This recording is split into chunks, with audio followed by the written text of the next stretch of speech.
14 વર્ષની બાદ પોલીસ સ્ટેશનના વિશ્વાસઘાતના ગુનામાં નાસ્તા ફરતા આરોપીને દિલ્હી ખાતેથી પકડી પાડતી સુરત શહેર ક્રાઇમ બ્રાન્ચ સુરત શહેરમાં નોંધાયેલ ગુનામાં વોન્ટેડ આરોપીઓને ઝડપી પાડવા સુરત શહેર ક્રાઇમ બ્રાન્ચની અલગ અલગ ટીમો ઉપરી અધિકારી શ્રીના માર્ગદર્શન હેઠળ આરોપીઓને પકડી પાડવા વર્કઆઉટમાં હતા. દરમિયાન જનરલ સ્કોડના પોલીસ માણસોને મળેલા આધારભૂત બાતમી હકીકતના આધારે ટેકનિકલ તથા હ્યુમન સોર્સિસના આધારે વર્કઆઉટ કરતા આરોપીઓનું લોકેશન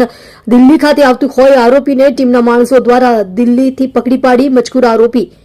રવિશંકર દ્વારા પ્રસાદ પડી ઉંમર વર્ષ 47 રહે રધવાપુતા પોસ્ટ લક્ષ્મણપુર થાના લીલાપુર તાલુકો લાલગંજ જિલ્લો પ્રતાપગઢ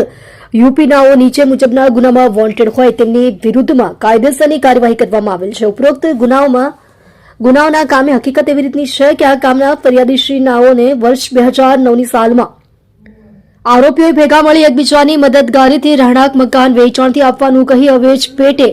ફરિયાદી પાસેથી ₹4,50,000 મેળવી મકાનનો બનાવટી કબજા સહિતનો દસ્તાવેજ બનાવી આપી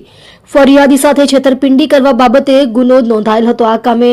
હાલમાં પકડાયેલ આરોપીએ સહ આરોપીઓ સાથે મળીને ફરિયાદીને વેચાણ અર્થે મકાન આપવાનું કહી અવેજ પેટે રોકડ રકમ મેળવી ફરિયાદીને બોગસ બનાવટી કબજા સહિતનો કરાર કરી આપી ગુનો આચરેલ છે.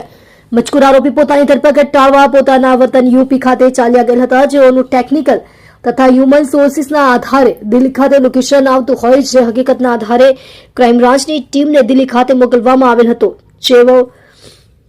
જેઓએ દિલ્હી ખાતે વોચમાં રહી આરોપીને દિલ્હી ખાતેથી પકડી પાડેલ છે.